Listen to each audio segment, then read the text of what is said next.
नमस्ते। आज मैं अलका मिश्रा आपके सामने सूर्यकांत त्रिपाठी निराला जी के दो कविताएं उत्साह और अट नहीं रही के प्रश्न उत्तर लेकर उपस्थित हूँ। तो सबसे पहले देखते हैं उत्साह कविता के प्रश्न उत्तर। पहला प्रश्न, कवि बादल से फुहार, रिमझिम या बरसने के स्थान पर गरजने के लिए कहता है, क्यों? उत्तर, कवि ने बादल से फुहार डालने, रिमझिम करने या बरसने के लिए नहीं कहा, बल्कि गरजने के लिए कहा है, क्योंकि कवि बादलों को क्रांति का सूत्रधार मानता है। गरजना विद्रोह का प्रतीक है।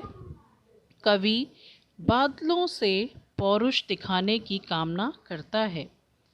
कवि ने बादलों के गरजने के माध्यम से कविता में नूतन विद्रोह का आवाहन किया है। जैसा कि पहले ही बताया था, उत्साह एक आवाहन गीत है जिसके माध्यम से कवि समाज में बदलाव और परिवर्तन लाना चाहता है। प्रश्न संख्या 2, कविता का शीर्षक उत्साह क्यों रखा गया है?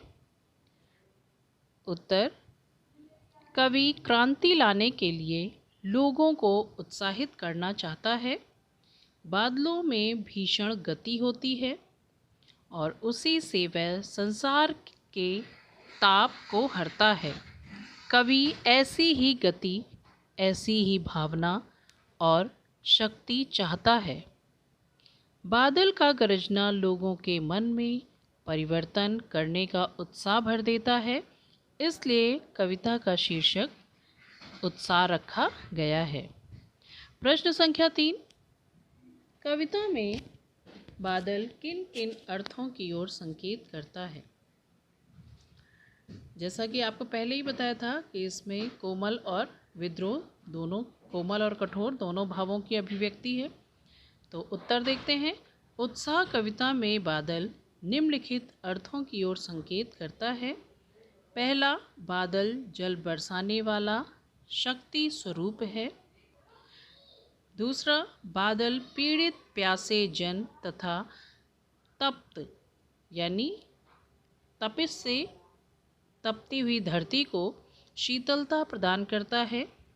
तीसरा, बादल शोषितों के मन में, शोषित अर्थात हताश और निराश लोगों के मन में उत्साह भरकर परिवर्तन लाने के लिए प्रेरित करता है।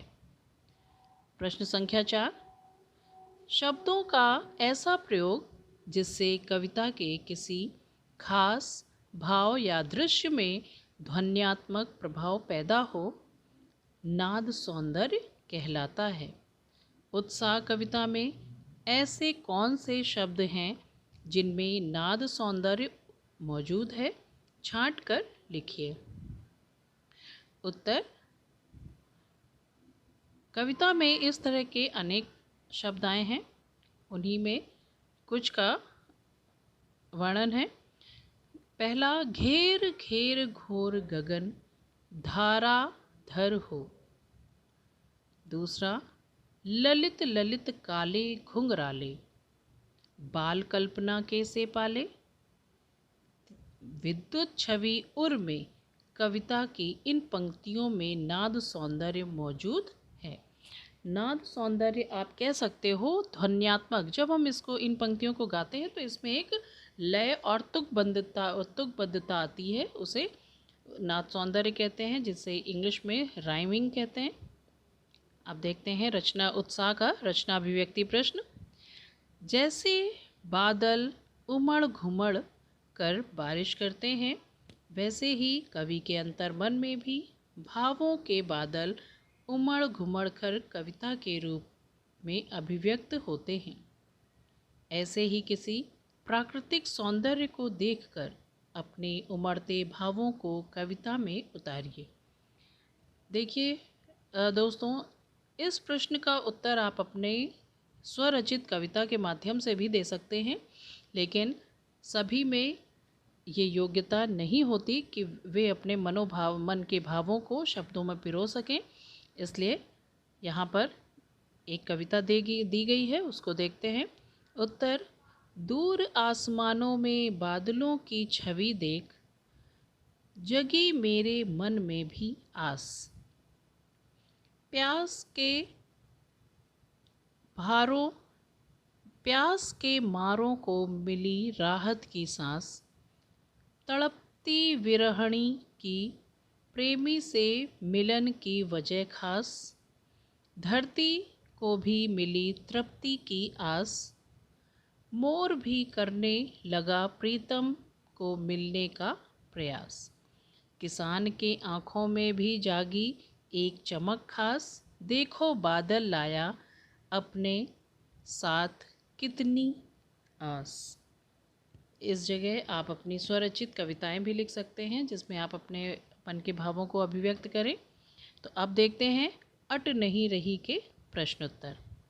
पहला प्रश्न, जैसा कि आपको पता है कि निराला जी छायावादी कवि कहे जाते हैं, तो प्रश्न है, छायावाद की एक खास विशेषता है अंतर मन के भावों का बाहर की दुनिया से सामंजस्य बिठाना।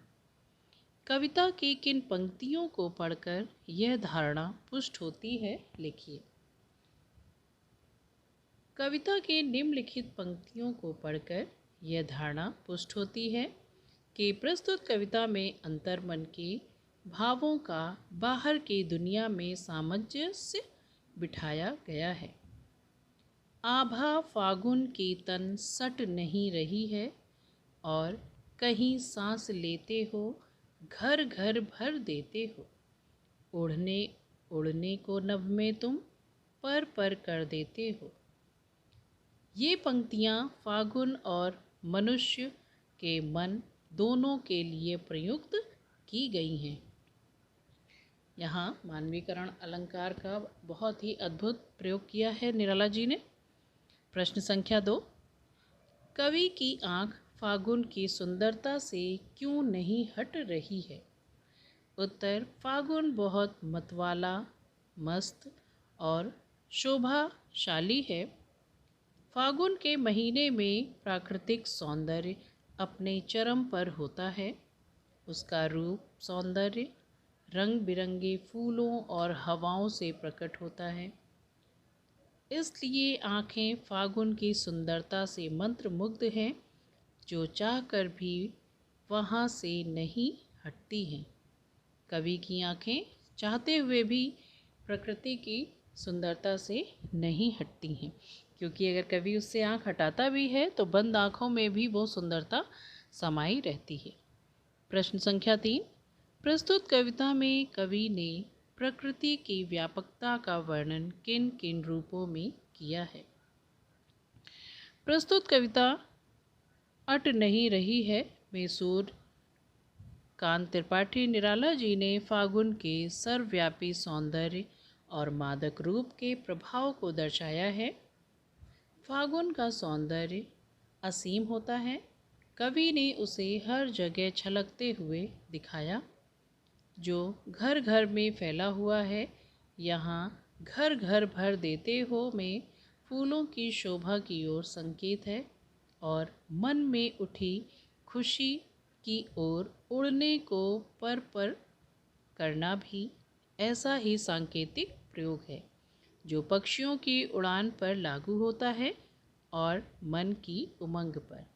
सौंदर्य से आँख न हटा पाना भी उसके विस्तार की झलक देता है। प्रश्न संख्या 4, फागुन में ऐसा क्या होता है जो बाकी ऋतुओं से भिन्न होता है? ये बच्चों इम्पोर्टेंट प्रश्न है। फागुन के में सर्वत्र मादकता, सुंदरता छाई रहती है। प्राकृतिक शोभा अपने पूर्ण यौवन पर होती है। पेड़ पौधे नए पत्तों, फल फूलों से लद जाते हैं। हवा सुगंधित होती है। आकाश साफ स्वच्छ होता है। पक्षियों के समूह आकाश में विहार करते दिखाई देते हैं। बाग बगीचों और पक्षियों में उल्लास भर जाता है। इस तरह फागुन का सौंदर्य बाकी ऋतुओं से भिन्न होता है। प्रश्न संख्या 5, इन कविताओं के आधार पर निराला के काव्य शिल्प की विशेषताएं बताएं। बच्चों, मैंने इसके पहले व्याख्या में भी काव्य सौंदर्य का वर्णन किया था, जिसमें मैंने आपको बताया था रस, छंद, अलंकार, शैली, भाषा। कौन सी है भाषा?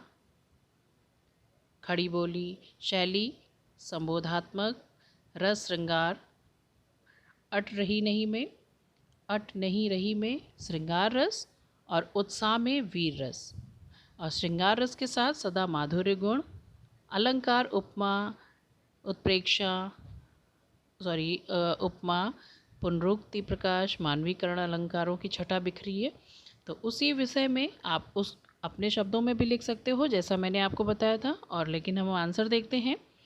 महाकवि सूर्यकांत त्रिपाठी निराला जी छायावाद के प्रमुख कवि माने जाते हैं। छायावाद की प्रमुख विशेषताएं हैं प्रकृति चित्रण और प्राकृतिक उपादानों का मानवीयकरण। उत्साह और अट नहीं रही है दोनों ही कविताओं में प्राकृतिक उपादानों का चित्रण और मानवीकरण हुआ है। काव्य के दो पक्ष हुआ करते हैं, अनुभूति पक्ष और अभिव्यक्ति पक्ष, अर्थात भाव पक्ष और शिल्प पक्ष। जैसा कि मैंने आपसे कहा था, काव्यगत विशेषता के दो भेद होते हैं, भाव सौंदर्य और शिल्प सौंदर्य। तो उसी उसमें बताते हैं ये अभिव्यक्ति पक्ष अर्थात भाव पक्ष और शिल्प पक्ष। इस दृष्टि से दोनों कविताएं सराहनीय हैं। छायावाद की अन्य विशेषताएं जैसे गेयता, प्रवाहमयता, अलंकार योजना और संगीतात्मकता आदि भी विद्यमान है। निराला जी की भाषा एक ओर जहाँ संस्कृतनिष्ठ, सामासिक और आलंकारिक है, तो वहीं दूसरी ओर ठेठ ग्रामीण शब्दों का प्रयोग भी दर्शनीय है।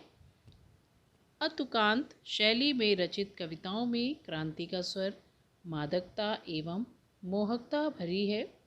भाषा सरल, सहज, सुबोध और प्रवाहमयी है। रचना अभिव्यक्ति का प्रश्न देखते हैं, ये भी इम्पोर्टेंट प्रश्न है।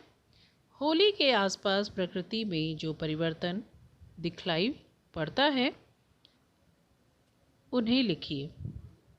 उत्तर, होली का त्यौहार फागुन मास में आता है। इस समय चारों ओर मादक हवाएं चलती हैं। होली के समय चारों तरफ वातावरण रंगों से भर जाता है। रंगों से तात्पर्य रंग बिरंगे फूल, डालियाँ, शाखाएं, पत्ते रंगीन फूल पत्तियों से भरी होती हैं। चारों ओर रंग ही रंग बिखरे होते हैं।